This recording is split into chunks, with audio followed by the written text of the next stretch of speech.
Dear friends, let us start this third edition of Friends for Leadership online meetup. And our today's topic is devoted to the St. Petersburg International Economic Forum, which last happened in 2019. And the next one will be already next year. But we decided, why not, if our community, Friends for Leadership, started their work exactly from this event, which is, by the way, one of the largest economic events in the world for all stakeholder groups, we decided to have SPIEF time online sessions. And we will have today with us our honorable guests, His Excellency Under-Secretary General and Special Advisor for the UN 75 preparations, Fabrizio Hochschild, also working on digital cooperation, and as you know, last week's coordination of Secretary General's roadmap was on behalf of His Excellency Hochschild. And Mr. Cheremin, Sergey Cheremin, is the Minister of the Moscow government, and he is also the head of External Economic and International Relations of the Moscow government. We are very honored today that we have an address by the Secretary General to our event, where he wished us all the best and success for this event. So we hope that it will be interesting for our speakers, for our distinguished audience and guests. So please, shall we start? As our dear Under-Secretary General Fabrizio Hochschild is coordinating the UN 75 agenda on behalf of the United Nations in this very important year and very interesting, difficult and important period of time during this pandemic, we would like to hear your thoughts, Your Excellency, about how the projects of young people can be incorporated in the UN efforts to bring development, to leave no one behind, to shape our future for the best, to ensure solidarity in these difficult times and beyond. So we would like you to please briefly represent main milestones of UN 75, as our audience is already prepared and we disseminated the link for the survey, UN 75 1-minute survey. If you still didn't do it, please find the link in the description of the video. And Your Excellency, the floor is yours. We are waiting for your comments. Thank you very much. Thank you, Roman, and greetings to all of you who are participating from New York. It's very good to be with you, and particular greetings to Minister Cheremin. It's an honor to share the floor with you. No, international cooperation, quite frankly, even before COVID struck, was felt to be in crisis, with a growing number of challenges in an ever more interconnected, ever more interdependent world that could only be solved through international cooperation, and at the same time, for a number of reasons, a retreat from the methodology of international cooperation. And we see that in the lack of progress last year in the Madrid Climate Summit. We see it in the difficulties there are today in the Security Council to come to agreements around backing the Secretary General's appeal for a global ceasefire linked to COVID, agreements that have been for far too long on a common approach towards major conflicts like those in Syria that are causing untold suffering. So against that backdrop of magnified global challenges, but reduction in international cooperation, the Secretary General chose this peculiar methodology of going back to we the peoples, to hear their voices and to try and get new inspiration, a new set of priorities for international cooperation. And we're deeply grateful to you, Roman, and to all your networks and all your colleagues for helping us progress in gathering more voices. And we've made very good progress, not least thanks to your efforts. Now, in parallel to that effort, and I'll speak more of it in a minute, there's also what member states are doing. And member states are negotiating a political declaration for UN 75. This will be a declaration of heads of state that is to come out, be adopted on the 21st of September this year. when heads of state will gather, probably more digitally than in the analog world, to mark the 75th anniversary. And I'll talk a bit about that declaration. But before I go there, let me say something about what the results we've already got, not least thanks to your efforts, from our sort of global listening tour on UN 75. You know, we are collecting data through multiple streams, and some of these data streams, we won't have the results back until July or August. So we're doing independent surveys with major survey companies. We won't have those results until July or August. But we're also reaching out to think tanks, to universities, and of course, the main means is through our 1-minute survey.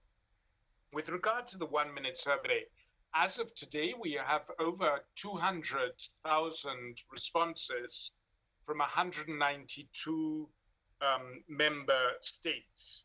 And what is very leaders in many countries are not pursuing so actively international cooperation. And we saw more a logic of rivalry, nationalism, friction, etc. The overwhelming demand of the people who responded to our survey is for more international cooperation. Over 90% have said that international cooperation in the current backdrop is essential or very important. And the number who've come out in favor of multilateralism has actually increased against the backdrop of COVID. In terms of COVID, we added some COVID-specific questions, priorities post-COVID, to the survey. And perhaps not so surprising is the chief priority that people see in the immediate aftermath of COVID is better universal access to healthcare. I mean, against the backdrop of a pandemic, nobody will be surprised that that should be the chief priority. But perhaps what is more surprising is that of all the other options, and we put out 12 or 13 options of priorities in the immediate aftermath of COVID for people to choose from, the next most important option that people opted for is strengthen solidarity between people and nations. So again, this illustrates that against both before COVID and after COVID, people see international cooperation, global solidarity as more important than ever. When it comes to longer term objectives, the emphasis is very much on more environmental protection. That is the chief concern of everybody. And when you ask them about the longer term objectives, what they most want for the world in 25 years, healthcare is not the chief objective. The chief objective is better care for the environment. And after that, it's more respect for human rights and human dignity.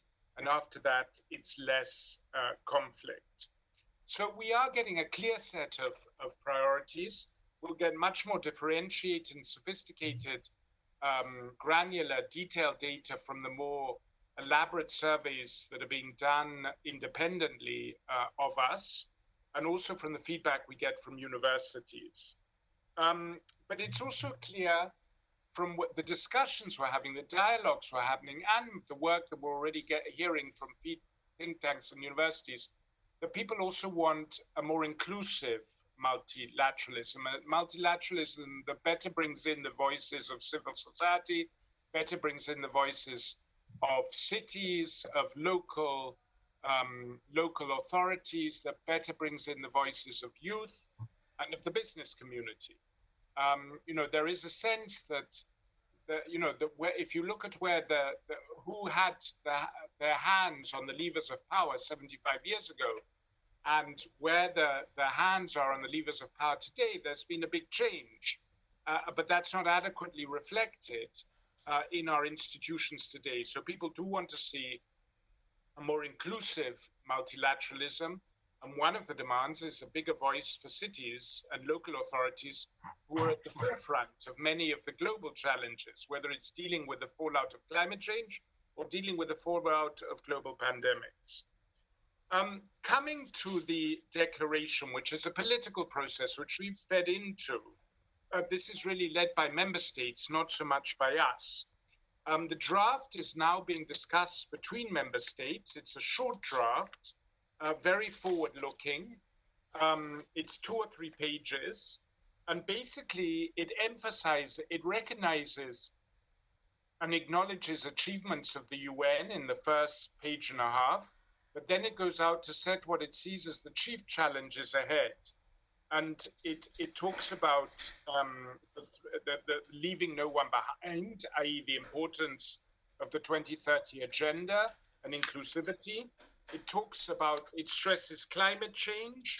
It talks about the prevention of conflict. It talks about upholding international law and justice. It talks about gender equality.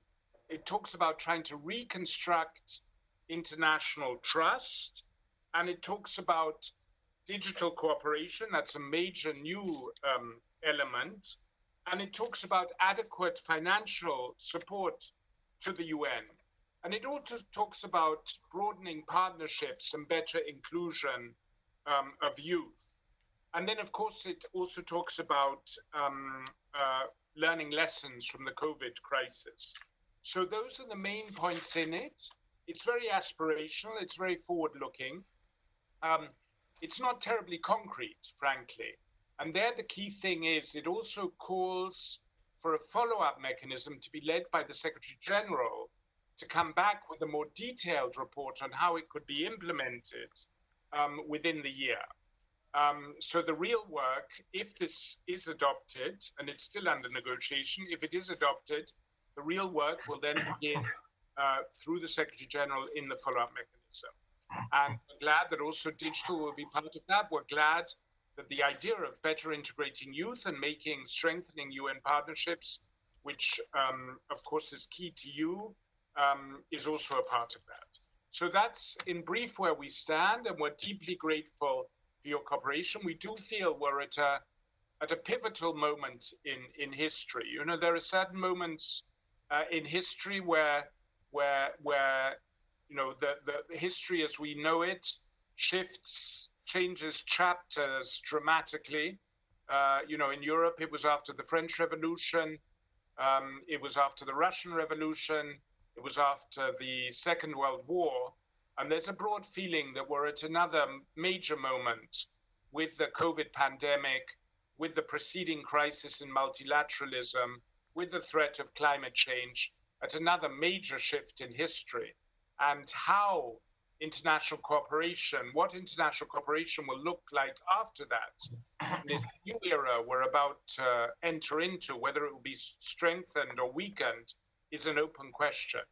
And we have to, we believe, work together, as we've been doing so far, to make sure that the world adopts a path of greater sanity and not a path of greater conflict and isolationism. So thank you again for this opportunity, and really warm wishes from New York. Thank you. Thank you so much, Your Excellency. That was very interesting, very detailed description of the UN stance currently, which I imagine is very relevant for our audience, since most of our viewers are involved into NGO work in governmental affairs, international relations, and thank you so much.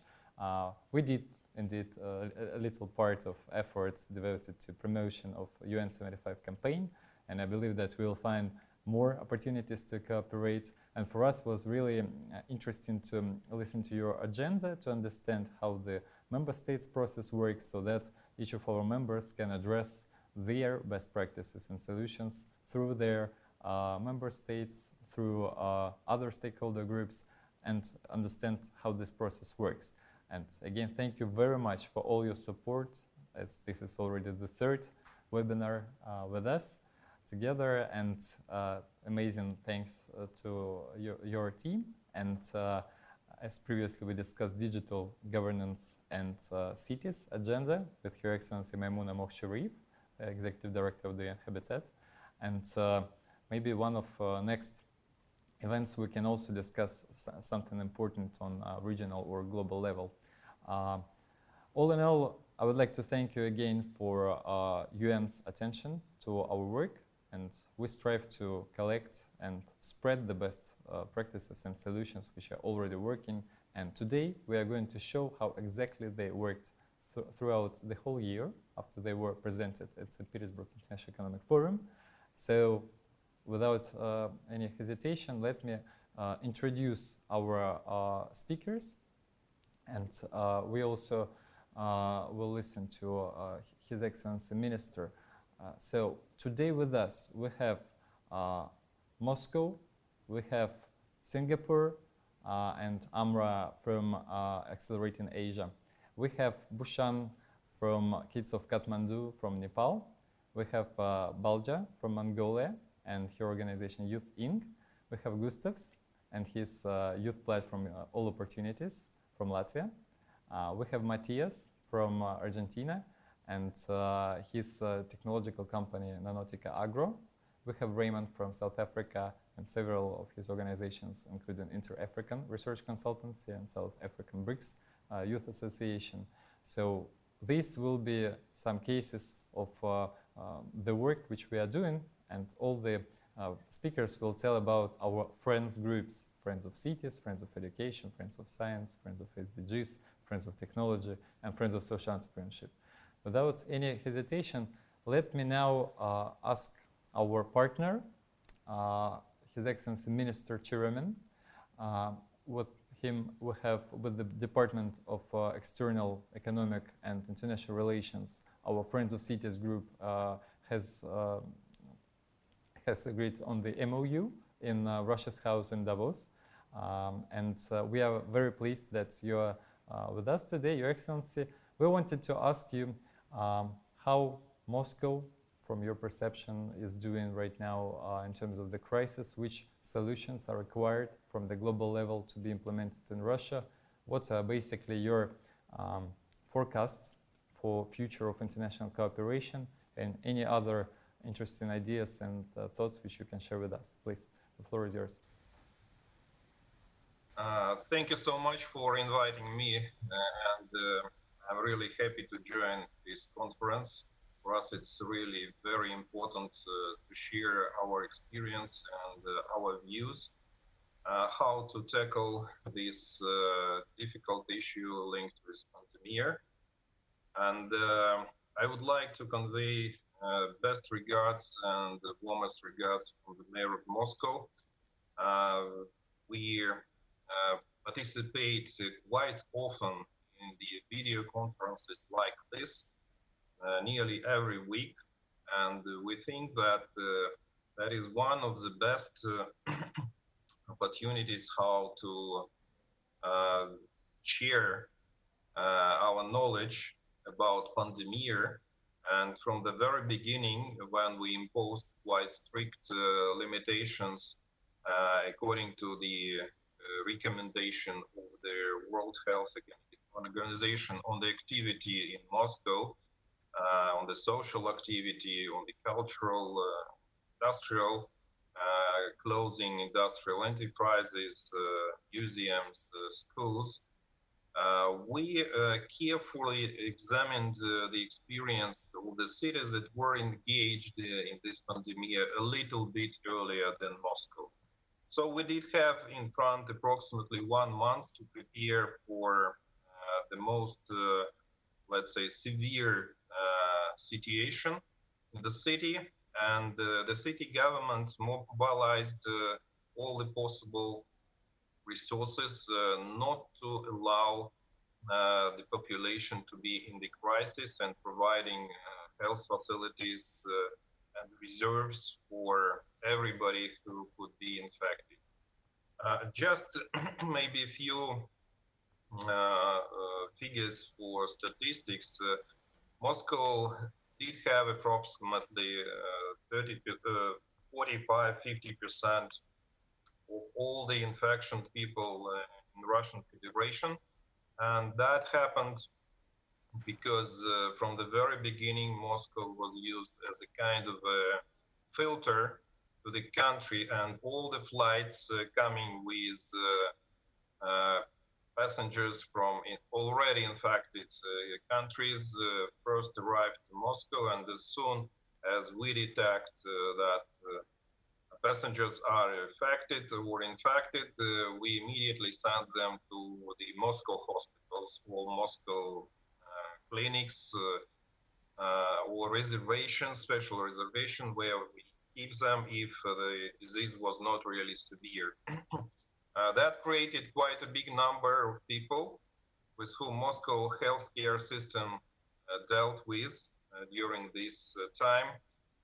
Within nearly 3 months, we up to date had approximately 210,000 people infected, and if you take the overall Russian number, that is 550,000 infected.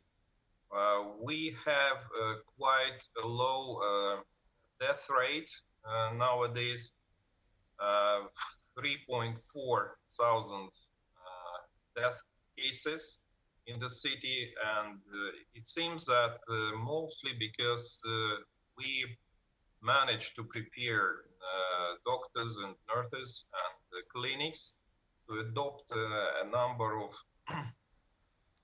a lot of infection people, and clinics were equipped according to the best standards, world international standards. Thus, we think that our cooperation with the other cities at the very beginning, and we are very grateful, by the way, to Chinese doctors who send their specialists and virusologists, epidemiologists from China to Moscow at the very beginning. And they were in our hospitals, they provided lectures, they even shared their experience not only in the modern methodologies how to treat COVID, but also the Chinese ancient methodology, how they did it in China. And for us, it was very interesting to listen for all of that. We also discussed all the necessary measures that should be taken just to avoid the births of pandemic around the country, and we think that this cooperation and regular video conferences with different metropolises we did have within these 3 months, it helped us so much that Moscow avoided the worst scenario of COVID epidemic. Today, we are in the phase of decreasing a lot of cases. In Moscow, we have approximately 1,000 cases. Before, we did have up to 6,000.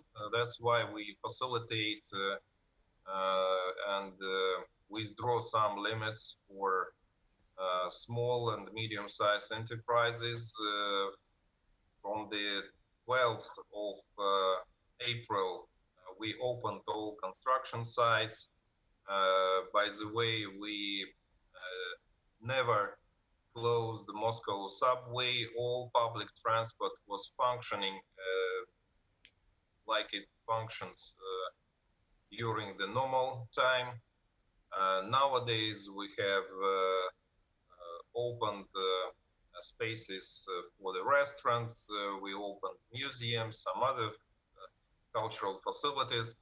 And smoothly, Moscow moves to withdrawal of all the limitations for its activity. Even we do have today approximately 1,000 everyday registered. But as I mentioned, the number is decreasing. And just 10 days ago, we participated in the video conferences with the biggest megapolises of the world, with mayors, with governors. We did have 40 biggest cities, and everybody stressed that it's really very, very important to to find some way for cooperation in the future in such critical situations, because no one megapolis was before the pandemic ready to accept such a big number of infection people. We didn't have enough reserves of the equipment. Even specialists were not trained professionally sometimes, and we organized special courses, for example. Nobody could even foresee that the impact on the economy will be so great, especially on small and medium-sized enterprises. That's why in Moscow, for example, we organized two headquarters. One medical headquarters that on the 24-hour basis monitored all the situation, and we created a huge database to control every person who contacted COVID infected people or who was affected. So we did have very strict control on the streets about wearing masks, gloves, especially in transport. We even didn't allow people registered in the base to go to public transport, because the special card immediately detected by face control, and you could not enter, for example, the subway. So there were a lot of measures, different measures, and we think that all of them, medical measures in combination with economical measures, more or less created situation when there was no panic in the city, there was no panic in the hospitals, and everything was organized properly. We did have some very intensive work for emergency services, especially for medical emergency, because sometimes during the day they took 5,000-6,000 patients to the hospitals, and we even reconverted nearly 40 hospitals, even the private ones, into the COVID hospitals, and we did have great cooperation with all the doctors and nurses there, and all this collaboration of the society, both created quite a unique opportunity for the government to pass smoothly through this crisis without any turbulences. And nowadays we are implementing all the economic measures to revive business in the city. And we already adopted a lot of incentives, not only to SMEs, but also to big companies, adding them to federal measures of the support. Thus, we think even we will have the impact and the decrease of the regional GDP.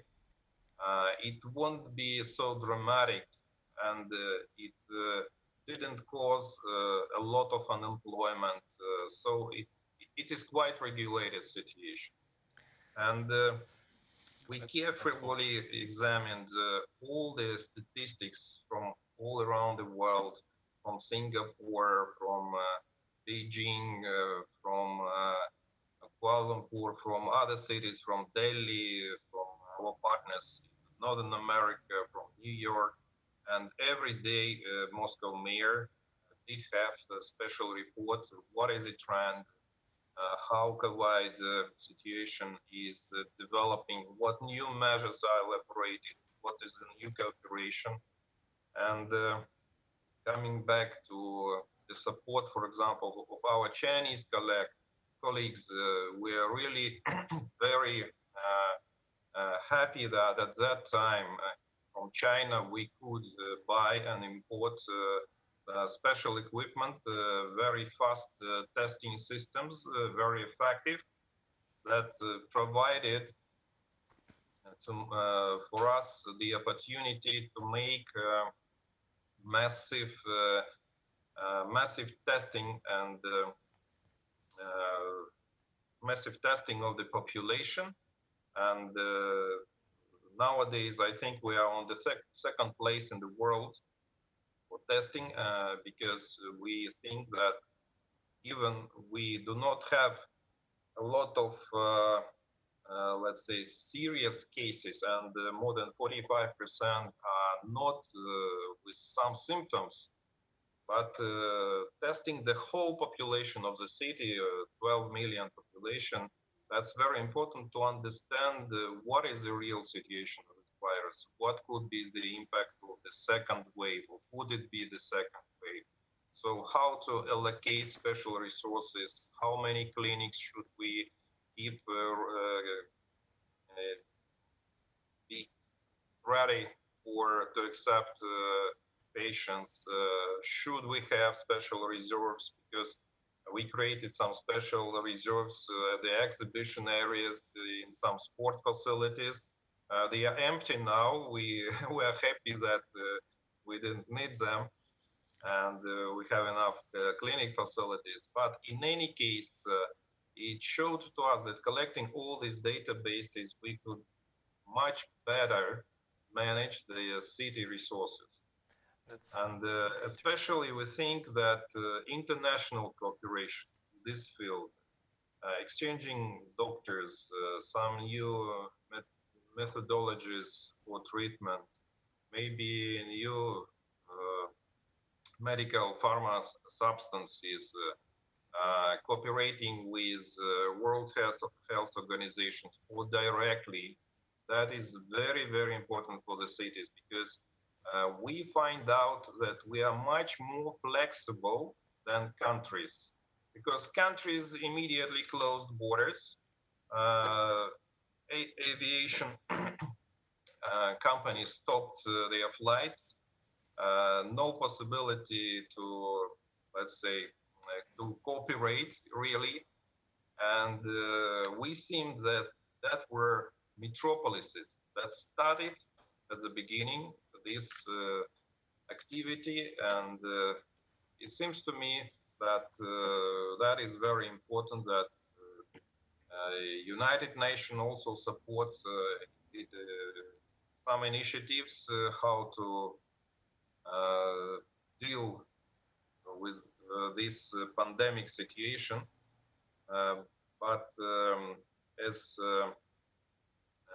the previous colleague from the United Nations mentioned, it seems to me that cities will play much bigger role in the nearest future, tackling these strategic problems, ecology, climate changes, or such pandemic situation. And I'm really grateful that we have this opportunity to talk to the honorable audience, and thank you so much to Roscongress for organizing this interaction.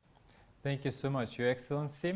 It was very important indeed to have this conclusion of cities acting as more flexible players now on the global arena, and let's see how it goes further. Our previous event was devoted to the cities agenda, and if you missed it, kindly watch it on our YouTube. We have a very beautiful post-production version by the TV BRICS, our today's hosts. And without any hesitation, I would like to give the floor to Amra from Singapore, who is exactly our Friends of Cities lead. And she will tell us how they support and find best practices and solutions and startups in Singapore, and how this practice can be, let's say, enlarged for the global community. Amra, the floor is yours. Thank you very much, Raymond. Hello, everyone, and thank you so much for taking time out of your very busy schedules to join us today. And thank you to Friends for Leadership, Roscongress, and Ruspromo team for putting this together. Also, thank you to His Excellency Undersecretary General, Mr. Hochschild, and His Excellency Minister Cheremin, for your time today. So, as Roman mentioned, my name is Amra Naidoo, and I'm representing Friends of Cities. So I'm also the co-founder of Accelerating Asia and general partner at Accelerating Asia Ventures. So basically, we've got three main focus areas. So first, we have an accelerator program. You might be familiar with that. So we have an award-winning flagship accelerator, which is actually designed to fast-track growth over 100 days. And it's targeted at scaling the best pre-Series A startups in the region. So we focus on Southeast Asia, but we go out as far as Pakistan and Bangladesh, and then we go down to Australia and New Zealand as well. Second, we have Accelerating Asia Ventures. So this is an early stage venture capital fund, and it backs top performers from our program. And it's regulated here in Singapore by the Monetary Authority of Singapore. Finally, the third part of what we do is we have a consulting arm. So we work with international companies, governments, universities, and not-for-profits to support them on things like venture building, creating deal flow, acceleration programs, and other innovation activities. So we work with them to optimize how they engage with the startup ecosystem, the investment ecosystem, and other new innovation or technology to drive the results that they're looking for. So we've had a really busy year since last year at the St. Petersburg International Economic Forum. We actually touched base with over 2,000 startups for our accelerator program, with about 1,000 ending up applying for the program itself. We initially chose 20 to join the program and invest in, with an additional 10 that are currently going through selection right now for an upcoming program that will be happening in August. So we have about a success rate of 2% to qualify for our program. So it's an incredibly thin filter. Through our program, we actually work very closely with founders to strengthen their businesses and set them up for success. And I think our results over such a short period speak for themselves. So startups that have come through our program have seen their businesses grow on average 2.5 times. And have raised a combined 5 million just during the 3-month program. Close to 70% of our portfolio is now considered impact. So this means that they are directly tied to an SDG. So with growing businesses, we see growing social impact. We're also proud to say that 42% of our portfolio are female-founded companies, which is 4 times higher than the average investment fund globally. So I think when we talk about the SDGs and being part of the UN 75 conversation and what the world will look like post-COVID, we speak a lot about technology and the solutions driven by technology, but not too much about who creates it and how we can support them. So how do we encourage more ground-up solutions and better connect these solutions to resources to scale their success? So practically ensuring good design, commercial viability, sustainability, and inclusivity. What is the role of ecosystems such as accelerators like ourselves, corporates, investors? Are we funding the right solutions? And what is the role of government in creating policies, lending credibility to new ideas, and kickstarting funding for solutions that are not necessarily commercially viable in the short term, but that take the long-term view? So ultimately, the job of a venture fund such as us is to look into the future and make a prediction about what the world is going to look like. So at Accelerating Asia, we believe that entrepreneurs are humanity's greatest catalyst for positive change. So you could say that we have a pretty optimistic view of what our world is going to look like in the future. And I really believe that we have the opportunity to bring a spotlight to some very underserved markets in the region, bring resources and opportunities to these founders, and through our investments, take an active part in creating a future that's going to create meaningful change for people. So that's what we've been up to over the past year. Thank you. I'll hand it off now. Thank you very much for your time and for the opportunity to speak. Thank you so much, Amra. Let's continue our global journey. And now I invite our dear friend from fellow BRICS country, South Africa, Raymond Matlala, to have the floor. And please let us know how your projects evolved throughout this year and what vision you have for this post-COVID world. Thank you very much, much, Roman. Greetings, colleagues. It's nice to see you all and see familiar faces in this group. His Excellency, under Secretary General of the United Nations, Michela, and His Excellency Cheremin from my second home away from home, Moscow. Greetings to all of you. You know, a year ago, I presented this project, which is looking at the development of young African researchers into education, into science, you know, women in science, and so forth and so on. And this project has now since grown. I mean, we've presented this project a year ago at St. Petersburg International Economic Forum. And as part of members of the Friends for Leadership in the umbrella body of Friends of Science, we had grown this project quite significantly. And, you know, it started with just 10 individuals. And now those 10 individuals are, you know, incorporated and capacitated into doing research, in particular in the education space, in the technology space, in the business space, and so forth.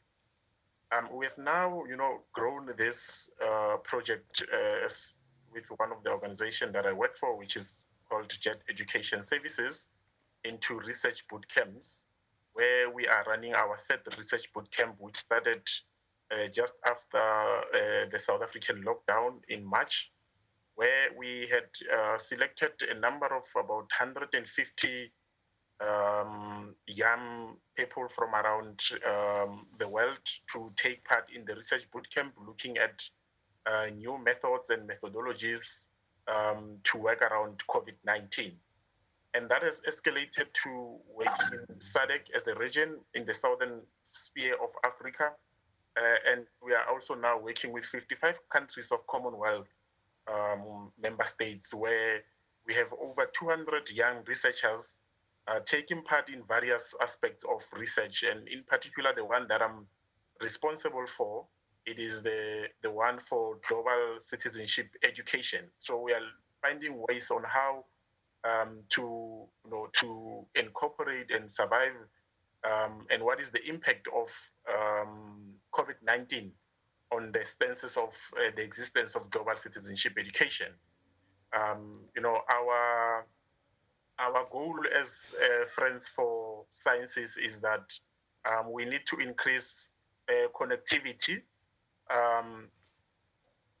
Increasing connectivity is the main sphere where we will allow young people to significantly participate in the cooperation in the multilateral and international space. Thank you very much, Roman. Over to you. Thank you so much, Raymond. And I imagine that following what their excellencies were saying about how we're now moving with this drastic development of technologies, and how this crisis, the healthcare crisis, showed us the science is something very important. And I believe that more and more conditions should be created for scientists to continue doing joint researches and also increase international cooperation in the spheres of science. And hopefully, as we started some negotiations with UNESCO for the support of Friends of Science work and joint research activities, let's see how young people can contribute to this project. And also, I believe personally that one of the ways to boost scientific cooperation is raising of connectivity in our world, and this is also one of the key pillars of the digital roadmap for cooperation. So let's hope that more and more people, including young people in poor communities and all the communities, have access to devices, computers, and have internet connection, because without that, no education opportunity, no research can be going to that places. And now let us come back to our friend from Mongolia, Baljaa, who is a great specialist in the question what's next, but in terms of our skills. And I believe that all our audience knows that they now have 101 new ways of spending their curfew at home. So we will all learn something new. So Baljaa, please let us know about your work and on the topic, very important topic of future of work, and how do you see the situation evolving and what skills maybe young people and all the citizens worldwide will require. Please, the floor is yours. Hello everyone, good evening, greetings from Mongolia. I am Baljaa, I'm a founder of YouthInc. And it's my pleasure to take part in this Friends for Leadership online meetup with the special guests from the UN Under Secretary General, Mr. Fabrizio, and a Minister, Moscow government, Mr. Sergey, together with our fellow participants from SPIEF time. I feel like it's SPIEF time again. You know, Mongolia is a country of youth. 64% of the total population under 35 years of age, and today youth unemployment rates are very high in Mongolia at 24%, which is 3 times higher than the national average. The skills mismatch is the major challenge that in our labor market, as young people have difficulties in finding the jobs they want, and the businesses are unable to find the talent for the jobs they have. So there's a big gap that exists between youth and employers, which contributes to uncertainties facing all. So we wanted to address this challenge with a project initiative called Bridging the Gap Digital Skills Matching Internship Program. The goal is to reduce the mismatch between the young job candidates and the employers by increasing the employability competencies of youth to acquire the needed skills and practical experiences in real working conditions at the employer's workplace. So it will enable both employers and young individuals to enter the labor market more prepared and assist them for the future of work. So within this 1 year after SPIEF, our project initiative was shared and promoted in various international arenas successfully. Initially, we shared at the St. Petersburg International Economic Forum at SPIEF, and our project was selected as one of the 2 projects promoted by the Friends for Leadership Network. And our Roman presented both the projects at the higher UN conference in New York last year. And I had a great honor to address the 108th centenary session of the International Labour Conference of ILO at the plenary on behalf of the Mongolian employers delegation in the UN Geneva, Switzerland on this exact same day a year ago. This led me to attend the Global Youth Employment Forum in Abuja, Nigeria in August, as our project was selected as one of the 17 initiatives to share among 200 plus delegates from different countries at the Share Fair. So very recently, we have contributed to a bigger research project at the Maastricht University of the Netherlands, commissioned by the DCP, the Dutch Employers Cooperation Program on bridging the skills gap. And the key message I understood by participating in these international conferences is that the skills mismatch and the competence gap is our common challenge, both locally and globally, especially in developing countries. As we talk, the world and the world of work is changing due to COVID-19 pandemic. The scale and the scope of this crisis is so extensive, diverse and complex, affecting people's lives and livelihoods. And what's our new normal is that today's skills will not match the jobs of tomorrow, which raises lots of uncertainties and questions. How can we prepare ourselves for the future in the post-COVID world? How can we help others who lose their jobs and are faced by this challenge? What should we advise youth and our children for the future of work? So as a mother of 2 kids, I am challenged by these questions and uncertainties. Therefore, I decided to reestablish YouthInc, the Young Mongolian Professionals Association, where we envision to build a more inclusive and sustainable network to bridge the gap between youth and employers by promoting healthy lifestyle, quality education, decent work, and global partnership towards a better future. So moving forward, At YouThink and Friends of SDGs, we believe that SDGs should be a vision for a post-COVID world to help governments, businesses, NGOs to show a roadmap to recovery from COVID-19 based on one holistic framework that brings these diverse aspects together as an integrated perspective from health to education to economic growth and to global partnership. And we believe that our Bridging the Gap digital project, which works directly with SDGs 3, 4, 8, and 17, can be developed further as an intervention to reduce the skills mismatch, which then can be scalable to other emerging countries as we're all in this together. The journey has already started. At YouThink, we started building the foundation of our new normal, and our brand new office and development center in Mongolia is launching very soon, maybe after 2 months. Let us invite you all to collaborate with us by sharing and bringing your best practices and global talent together so that we can build a more inclusive and sustainable network towards a better future. Thank you very much. Thank you. Thank you very much, Baljaa. And we are always inspired by your work, and definitely I believe that one of our possible offline activities can and should be in one of your new office and new opportunities you create right now in Mongolia. Speaking about opportunities which were offline, now they are online. Let's refer to our friend from Latvia, Gustavs, who will, I believe, very briefly, since we have a couple of more speakers left, tell us about his program Youth Opportunities, and maybe also focus on his efforts during the pandemic. As I remember from our campaign Friends COVID-19 Support that you have with your friends launched something new. Can you please explain what it was? Obviously. Hi everyone. Very nice to see all of you.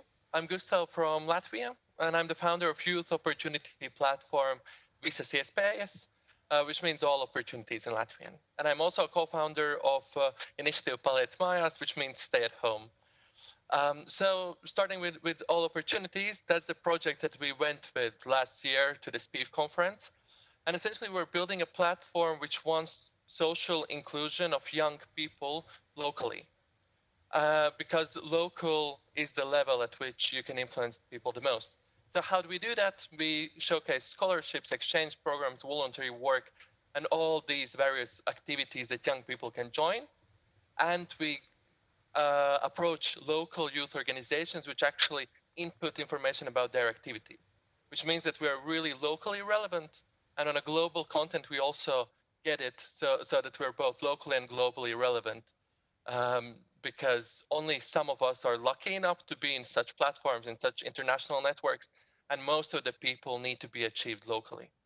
So we're doing that through opportunities. And actually this year we have started expanding in a couple of new directions. So one of them is we also expanded in the job market. So we want to provide also job opportunities to young people. This year we made speed dating events, which were a real hit because it's a really interactive and sexy format, I must say, and we got 1,000 one-on-one meetings between companies and young people. So that was a great success. As well, now because of that, we're expanding into recruitment, and we want to allow essentially this globalization to work even better, because if a global company is searching for a young person, then after this COVID crisis, they won't care that much whether the person is located in New York, Riga, or South Africa. So that's essentially where we're going with recruitment and these local chapters all around the world. And third, to have these local chapters, we're building new websites and essentially new branches in North Macedonia and UK. So that's where we've moved in this year. But obviously, in the last 3 months, the situation has changed. So employers are not as willing to work with us due to the crisis. But the good part is that me with a couple of other people, we met in a hackathon and we developed a solution, Stay at Home, which is a hotline where people in need can actually call us and tell their need. And then the need is inputted in a mobile app, and volunteers can actually take those requests and fulfill them. And we actually have more than 1,000 volunteers now, and we have fulfilled more than 1,000 requests. And for a country as small as Latvia, and with as good kind of results of COVID and response, we have just slightly more than 1,000 confirmed cases. So actually, this amount of volunteerism is really high, and we also saw really good coverage from press. All national media were onto us. We got really good partnerships with cooperations, and I think it's because we were able to find this solution with kindness of people, essentially by volunteering, and as well with a mobile app, which kind of brings technology into it and makes it even a bit more interesting. So that's what we've been up to. Thank you so much, Gustavs. Thank you, and I hope you're having a nice Friday. Thank you so much. I believe that we should share these opportunities also on our pages and the app you were developing. We have 2 more speakers. Please, dear friends, kindly stick to the time limits of 2 minutes. And as food security during the COVID might have some negative drawbacks after the situation gets normal, and we hope it gets. So Matias from Argentina develops nanotechnology in the sphere of agriculture. Matias, can you tell us, as Friends of Technology Group, what's with your project now? Which prospects we have? Hi, thank you, Roman, for the invitation, and thank you, everyone. As for the people that doesn't know about what do we do in NANOTICA, we are empowering farmers with nanotechnology to have more sustainable crop production. So we are focusing on reducing the use of our chemicals in the world. So during the last year, when we went to St. Petersburg, we just raised $300,000. So we use those funds and resources. So we get some amazing results. For example, we had half of losses in the use of commercial herbicides. We also nanotized more than 20 farmers here in Argentina, and those farmers represent more than 1 million hectares. Also, we already tested our technology in Brazil, that is one of the biggest market in the world for agrochemicals and for crop productions. For this year, we have some challenge after COVID. The fundraising is really hard, at least here in Latin America, but we are achieving this amazing challenge with increasing our team. We hired the ex-secretary of our industry in Argentina, and also we are testing our products and developing with companies like Baljaa and Syngenta. So our next step for the next year or for the following months will be to raise $500,000 in this round that we already have opened, and we have some investors that already entered during the COVID. Also, we are starting operation in Brazil. So the idea is to start testing our product with farmers and also to work with our chemicals and fertilizer company there. And also we are focused on developing products with partners around the world, like scientific groups or other kind of company. For example, in Russia, we have been trying to reach Nano, and also we're working with the agrochemicals company from Russia. So this is our challenge for the futures, and the idea is to keep growing in order to help farmers to reduce the use of our chemicals. Thank you. Thank you so much, Matias. And last but not least, we have our Friends of Education and Bhushan from Kathmandu. Please, the floor is yours. Thank you, Roman. Hello, everyone. This is Bhushan from Nepal, representing an organization called Kids of Kathmandu. In 2015, we had this major earthquake, which ended up taking 10,000 lives and destroying 8,500 schools all around the country. So we decided to use that crisis as an opportunity to, take that as an opportunity to build a school, which we call now a 21st century school. And with the area that we work, we have always said that we want to reduce this gap between urban and rural area, where in the country like Nepal, there is a big gap we have. So till now, we have built 9 schools, all earthquake-proof, and we are touching life of almost 4,000 students every day. We have, right now we have started building schools which where we are using this technology called Ramrod, which is more eco-friendly, more sustainable, and trying to be more responsible to Mother Earth. We're also trying to create a synergy here. What we are doing is, other than building a school, we are giving this skill to the local people, which they can replicate in any part of the world and can make earning out of it. So that way, we are also creating synergy. But we are very clear that only building a school building does not make a school. So we also help all this public school with all the required support system, which includes computer lab, water purification, furniture, library, so on and so forth. So for most of us, we may think that this is the kind of thing that we have in a school, but in the area that we work, in the geographical location that we work, this is a dream school for them. So in other words, we can say that we are fulfilling a dream of for now 4,000 students and much more to go. Other than that, on a soft skill of school, so we are also conducting this digital classroom project where we are trying to digitize our classroom. We are conducting a lot of teachers training, WASH program in school. So to sum up, we are trying to flourish this principle of dignity in all the community that we work. For this, we have been very lucky to have a lot of national and international partners working with us. And SPIEF last year was a major sort of network with several new partnerships that I'm working right now. So again, I'm really thankful for SPIEF that I was part of. So post-COVID, as every one of us are talking right now, a lot of things will change, but we are very sure that the importance of quality of education will be same, if not higher. So we are planning to design more program which will help school students to understand health-related issues, create environment where students can enjoy more freedom and creativity, and live life of dignity, which is lacking in most education system all around the world, especially in developing countries like Nepal. So that is our strategy moving forward, and I'm really thankful for this platform where I can, I was sharing this the project 1 year back, and now the progress that we have made in the whole year. So I really thank you for this opportunity. Thank you. Over to you, Roman. Thank you so much, Bhushan. Dear speakers, we actually had our sort of speed dating, as Gustavs explained, with this brief and dynamic introduction of our projects. As our time is up, thank you very much to all our speakers, to our amazing guests, to our honorable speakers. Stay in touch. Please, let's thank Roscongress, TV BRICS, Ruspromo, and all our partners from Friends for Leadership and the United Nations and Moscow government, of course, for these wonderful conversations. And we look forward to more interaction in the future. Thank you so much. Stay safe, and let's see each other online. Thank you.